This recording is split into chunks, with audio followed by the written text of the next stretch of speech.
बाल विकास सीडीपी की क्लास लेकर आए हैं।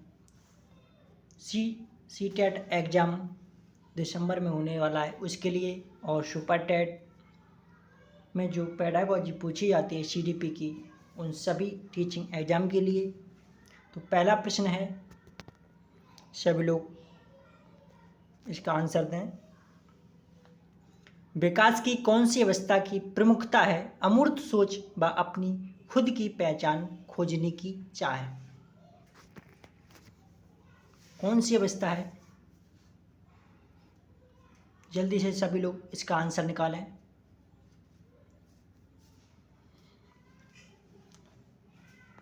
कौन सा आंसर है इसका? विकास की कौन सी अवस्था की प्रमुखता है? अमूर्त सोच व अपनी खुद की पहचान खोजने की चाह। शेष अवस्था, प्रारंभिक बाल्यावस्था, माध्यमिक बाल्यावस्था, किशोर अवस्था। तो यह होती है अमूर्त सोच, यानी बालक कहीं ना कहीं परिपक्व हो चुका है, बड़ा हो चुका है। तो अमूर्त सोच कौन सी अवस्था में आती है? 7 से 11 वर्ष। 7 से 11 होती है मूर्त अवस्था, और 11 से ऊपर 11 प्लस, तो ये अवस्था होगी किशोर अवस्था। अगला प्रश्न, विकास के बारे में निम्न में से कौन सा कथन सही नहीं है? विकास के बारे में निम्न में से कौन सा कथन सही नहीं है? तो सभी लोग जल्दी से इसका आंसर जल्दी से दें। इसका आंसर कौन सा नहीं है? विकास के बारे में निम्नलिखित में से कौन सा कथन सही नहीं है? आपको गलत बताना है।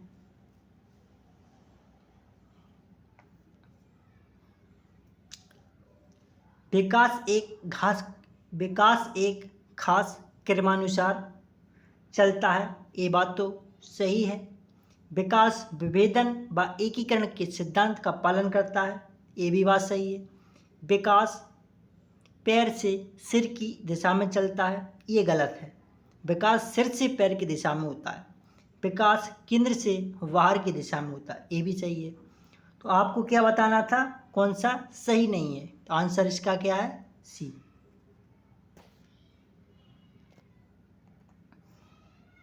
अगला प्रश्न, बच्चों में व्यक्तिगत विभिन्नताओं का प्रमुख कारण क्या है? तो आप लोग बताएं, बच्चों में व्यक्तिगत विभिन्नता किस कारण होती है? 4 ऑप्शन है, इसमें से बताएं कौन सा हो सकता है। आप लोग कमेंट करें जल्दी से।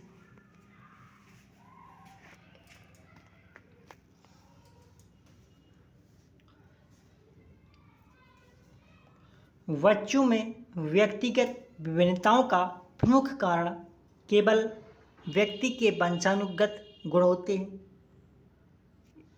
ऐसा नहीं। केवल बालकों के पालन पोषण का तरीका होता है, नहीं। जितने भी ये केवल वर्ड्स आते हैं, नहीं आते, ये सभी कैसे होते हैं? नकारात्मक। आनुवंशिकता व पर्यावरण कारकों के बीच परस्पर जटिल क्रिया। केवल बच्चों का भौतिक परिवेश, केवल शब्द हैं, इसको नकारात्मकता दर्शाते हैं। कैसा? नकारात्मकता दर्शाते हैं। इसका आंसर क्या है? आनुवंशिकता व पर्यावरणीय कारकों के बीच परस्पर जटिल अंतःक्रिया होती है।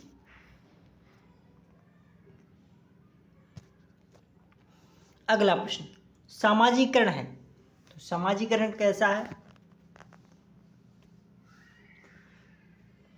बताएं जल्दी से आंसर इसका। सामाजिकरण कैसा होता है?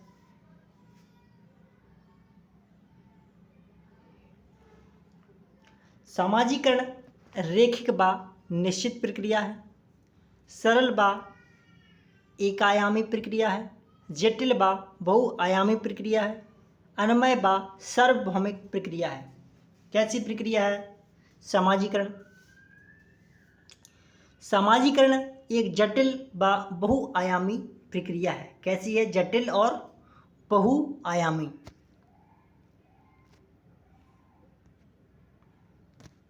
अगला प्रश्न है, जीन पियाजे ने सुझाव दिया कि बच्चे कैसे होते हैं।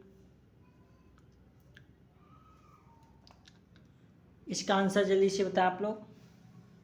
बच्चे कैसे होते हैं जीन पियाजे के अनुसार? बच्चे एक खाली स्लेट के रूप में पैदा होते हैं और जन्म के समय नासमझ होते हैं। ऐसा बिल्कुल भी नहीं होता है। बच्चों की सोच वयस्कों से मात्रात्मक रूप से भिन्न होती है। ये भी नहीं कहा था जीन पियाजे। भाषा विकास को सुसाध्य करती है।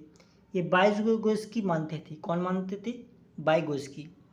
बच्चे बड़ों से अलग सोचते हैं और सीखते हैं। ये आंसर इसका राइट है। जीन पियाजे ने ये कहा था कि जो बच्चे हैं वो बड़ों से अलग सोचते और सीखते हैं। अगला प्रश्न, निम्न में से किस युग्म का मिलान सही है?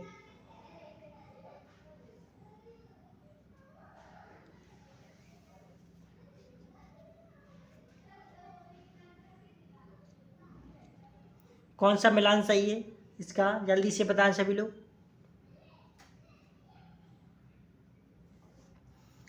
निम्न में से किस युग्म का मिलान सही है? शिशु अवस्था 6 से 11 साल, माध्यमिक बाल्यावस्था 26 साल, अमूर्त संक्रियात्मक अवस्था 11 साल से अधिक, पूर्व संक्रियात्मक चरण जन्म से 2 बार। तो इसका क्या आंसर है इसका? अमूर्त संक्रियात्मक अवस्था 11 साल से अधिक होती है।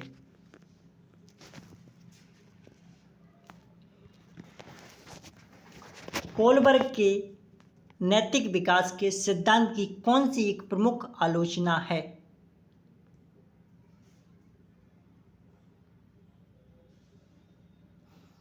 कौन सी आलोचना है बताएं सभी लोग, जल्दी से इसका आंसर निकालें।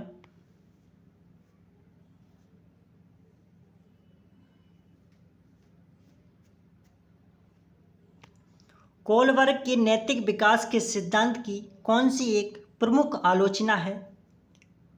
यह नैतिक विकास का एक निश्चित क्रम नहीं देता। यह प्राकृतिक स्थितियों में बच्चों के सहभागी अवलोकन का उपयोग करता है। यह नैतिक सोच पर सांस्कृतिक कारकों और लिंग के प्रभाव की अवहेलना करता है। 20 का राइट आंसर है कि कोलबर्ग के नैतिक विकास सिद्धांत की आलोचना की गई थी नैतिक सोच पर, सांस्कृतिक कारकों और लिंग के प्रभाव पर। इन्होंने नारीवाद को नकारा था।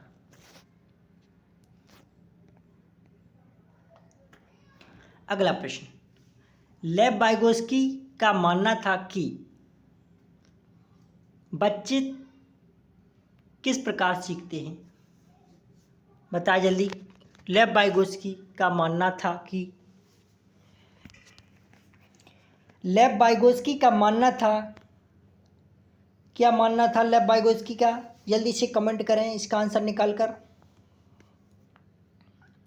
लेव वाइगोत्स्की का मानना था कि बच्चों को जो प्रस्तुत किया जाता है वे उस निष्क्रिय रूप से पुनरुत्पादन करते हैं। ऐसा बिल्कुल भी नहीं होता। बच्चे बड़े की मदद से अपनी समझ खुद बनाते हैं। बच्चे उद्दीपन व प्रतिक्रिया का अनुकूलन करके सीखते हैं। बच्चे तब सीखते हैं जब उन्हें उपयुक्त भौतिक इनाम प्रदान किया जाए। वाइगोत्स्की मानते थे कि बच्चे बड़े की मदद से अपनी समझ को खुद विकसित करते हैं, ऐसा मानते थे। 20 का राइट आंसर है।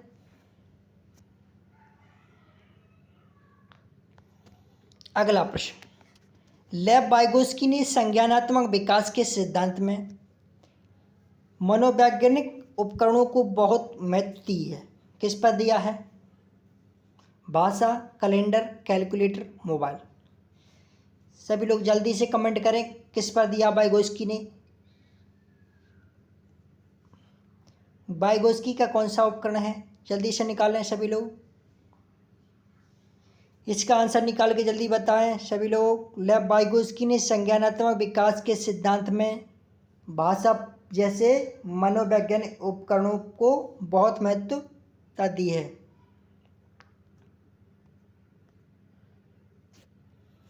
अगला प्रश्न, एक प्रगतिशील कक्षा किस प्रकार की होती है? जल्दी से बताएं प्रगतिशील कक्षा के बारे में।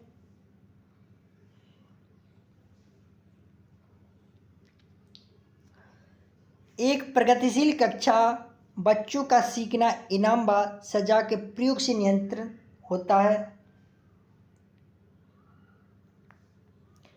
बच्चों को सख्त निगरानी में रखना चाहिए, बिल्कुल गलत।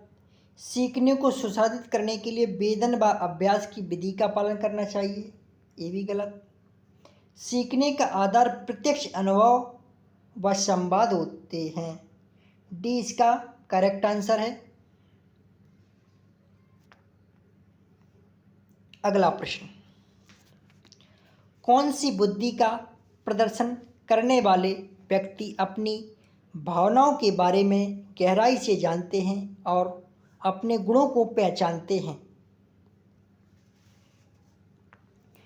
बताएं जल्दी से, इसका आंसर निकालें। कौन सी बुद्धि ऐसी है?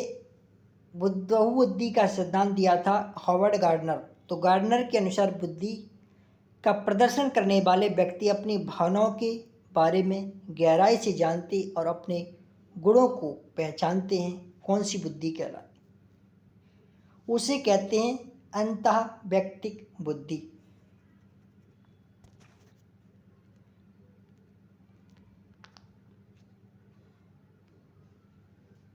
अगला प्रश्न, शिक्षकों का कौन सा व्यवहार बच्चों में जेंडर रूढ़िवादिता पक्षपात कम करने में मदद करेगा?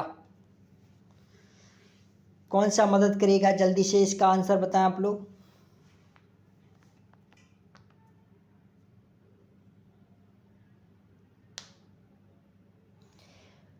शिक्षकों का कौन सा व्यवहार बच्चों में जेंडर रूढ़िवादिता पक्षपात कम करने में मदद करेगा? कक्षा में केवल लड़कों को भारी कुर्सी मेज उठाने को कहना, ऐसा करने से रूढ़िवादिता और बढ़ेगी, भेदभाव बढ़ेगा, लिंग भेद बढ़ेगा, खेल के लिए गुड़िया व घर केवल लड़कियों के लिए, ऐसा भी नहीं करना चाहिए। देखभाल करने वाले व्यवसायों का जिक्र केवल औरतों के संदर्भ में, इससे भी रूढ़िवादिता पक्षपात बढ़ता है। लेकिन सभी जेंडर में स्वायत्तता व समानुभूति के गुण विकसित करना, इससे रूढ़िवादिता पक्षपात कम होता है।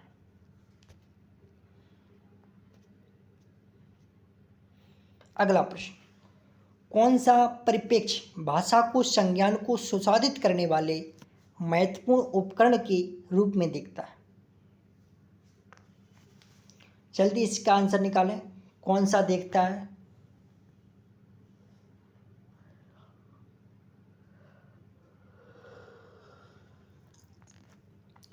कौन सा परिप्रेक्ष्य भाषा को संज्ञान को सुसाधित करने वाले महत्वपूर्ण उपकरण के रूप में देखता है? व्यवहारवादी, सूचना संक्रमण, सामाजिक सांस्कृतिक, मनोगतिशील। कौन देखता है? सामाजिक सांस्कृतिक। अगला प्रश्न, कक्षा में विविधता को समायोजित करने के लिए निम्नलिखित में से कौन एक प्रभावी रणनीति नहीं है? बताएं प्रभावी रणनीति कौन सी नहीं होती है? बताएं जल्दी से।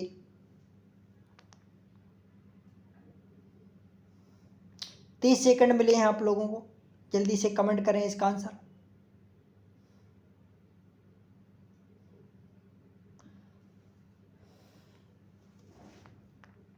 अच्छा, इसका क्या आंसर है? निर्देशों के मानक सेट का उपयोग करना और शिक्षार्थियों की पृष्ठभूमि को अनदेखा करना, राइट आंसर।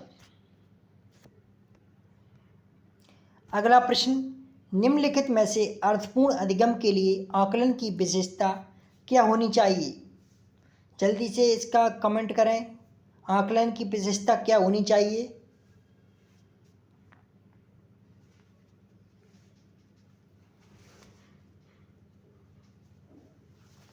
आकलन की विशेषता क्या होनी चाहिए? तो आगे आंसर इसका रचनात्मक होनी चाहिए। अगला प्रश्न है, समावेशी शिक्षा में क्या शामिल है? जल्दी से कमेंट करें। बाधा मुक्त वातावरण का प्रावधान, योग्यताओं के आधार पर बच्चों का पृथकीकरण, बच्चों की पहचान कर उनका उपयुक्त नामीकरण, पाठ्यपुस्तकीय अनुभवों, शिक्षा शास्त्रीय रणनीतियों में लचीलापन।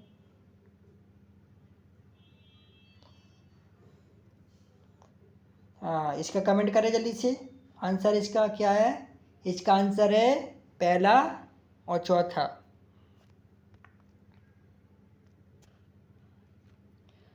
छात्रों के विविध समूह के साथ बातचीत करते समय एक शिक्षक को क्या नहीं करना चाहिए? जल्दी से इसका आंसर निकालें। छात्रों के विविध समूह के साथ बातचीत करते समय एक शिक्षक को क्या नहीं करना चाहिए?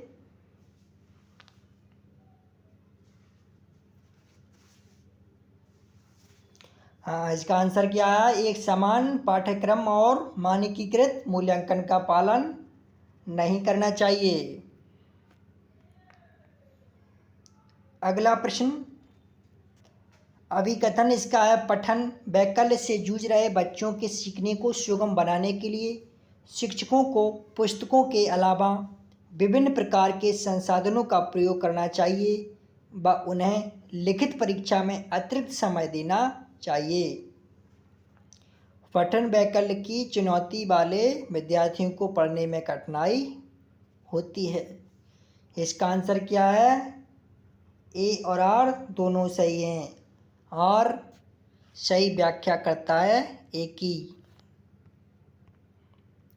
अगला प्रश्न, कौन सा उदाहरण सहायकी गतिविधि का इस्तेमाल करते हुए दृष्टिबाधित विद्यार्थियों की मदद करेगा? कौन सा करेगा? जल्दी से बताएं इसका आंसर। दृष्टिबाधित विद्यार्थियों की मदद करेगा पढ़ने व लिखने के लिए ब्रेल प्रणाली। अंधे बालकों के लिए क्या बनाई गई? ब्रेल प्रणाली या ब्रेल लिपि, जो 6 बिंदुओं पर आधारित है। निम्नलिखित में से रचनात्मकता के विशिष्ट संकेतक कौन से हैं? जिज्ञासा, स्वतंत्रता, अनुकूलनशीलता, उच्च स्तर की एकाग्रता, बारंबार अभ्यास की आवश्यकता। कौन से हैं? ये सभी होते हैं।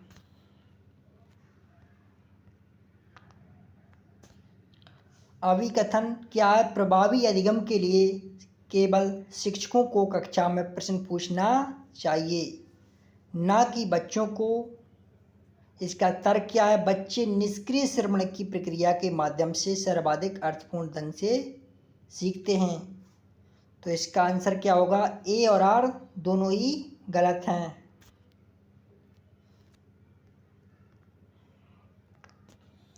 अगला प्रश्न,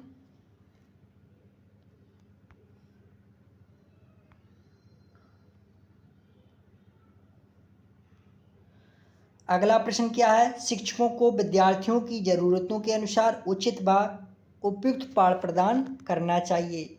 सीखना एक सहयोगात्मक प्रक्रिया है। तो दोनों ही सही हैं। ए और आर दोनों सही हैं और ए आर की सही व्याख्या करता है।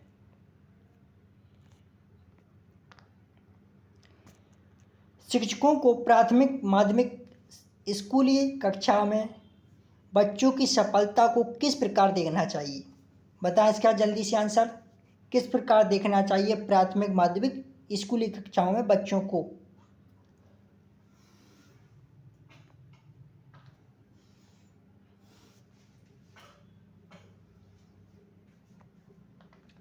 स्कूली तंत्र की कार्यशीलता का प्रतिबिंबन इस प्रकार देखना चाहिए। अगला प्रश्न, एक सामाजिक रचनात्मक कक्षा में अधिगम कैसा होता है?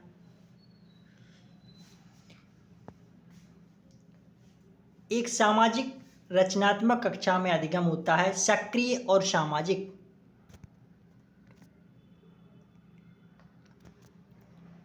अगला प्रश्न है, समस्या को कई मध्यवर्ती लक्ष्यों में विभाजित किया जाता है और फिर प्रत्येक उप लक्ष्य को हल करने पर ध्यान केंद्रित किया जाता है। इसको कहते हैं साधन लक्ष्य विश्लेषण।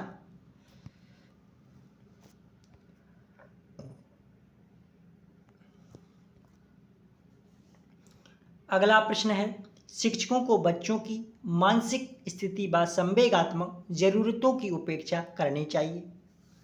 अकादमिक अधिगम बच्चे के संवेगात्मक स्वास्थ्य से प्रभावित नहीं होता। तो ए और आर दोनों सही, दोनों ही गलत हैं इसके। अगला प्रश्न है, अधिगम को कैसे सुसाधित करना चाहिए?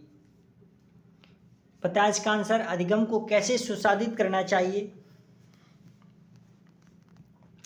अधिगम को अर्थपूर्ण खोज द्वारा सुसाधित करना चाहिए।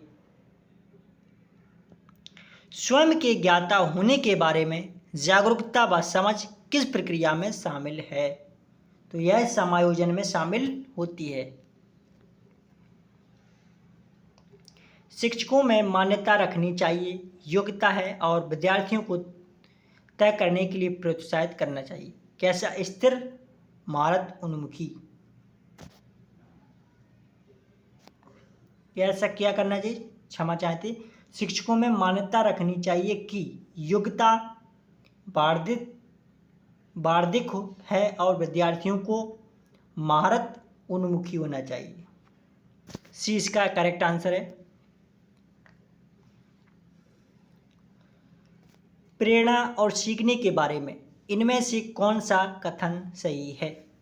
सीखना तब प्रभावी होता है जब छात्रों में आंतरिक अभिप्रेरणा हो।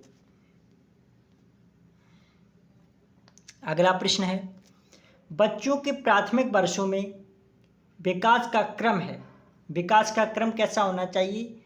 सरल से जटिल की ओर। प्राथमिक स्तर पर या प्राथमिक वर्षों में पहले बालक को सरल सिखाया जाए, उसके बाद जटिल या कठिन सिखाया जाए। अगला प्रश्न, भाषा के विकास के लिए संवेदनशील काल कौन सा है? प्रारंभिक बाल्यावस्था एक संवेदनशील काल होता है।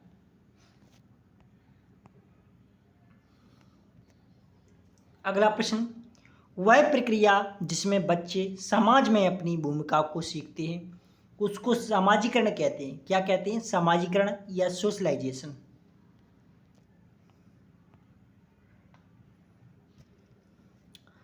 संज्ञानात्मक विकास के किस चरण में बच्चे अनुकरण करने लगते हैं व उनमें वस्तु स्थायित्व की योग्यता आ जाती है?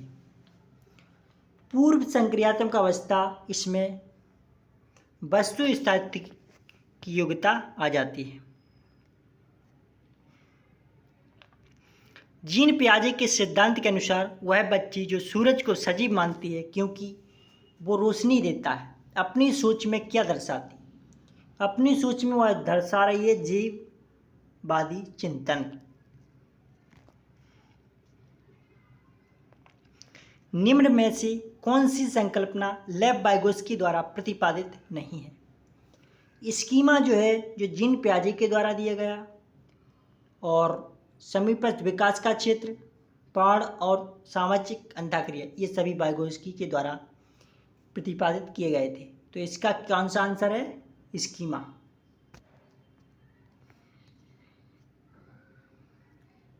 लेव वाइगोत्स्की के सिद्धांतों के निहितार्थ के अनुरूप कौन सा कथन शैक्षिक प्रणाली के लिए सही है? उपयुक्त इशारे व संकेत प्रदान कर विद्यार्थियों को पाड़ आलंबन करना। अगला प्रश्न है, कोहलबर्ग के अनुसार नैतिक विकास की प्रथम अवस्था की क्या विशेषता है? कोलबर्ग के अनुसार नैतिक विकास की प्रथम अवस्था की विशेषता क्या है? नियमों को निश्चित और निरपेक्ष रूप में देखना।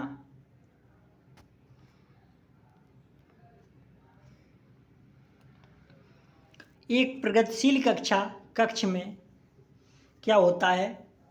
एक प्रगतिशील कक्ष में क्या होता है? जल्दी से बताएं सभी लोग, इसका आंसर निकालें।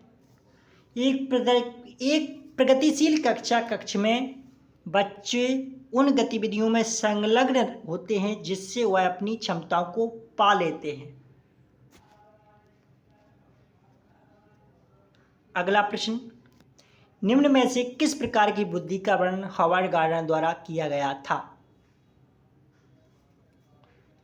भाषाई बुद्धि का वर्णन किया गया था हार्वर्ड गार्डनर के द्वारा।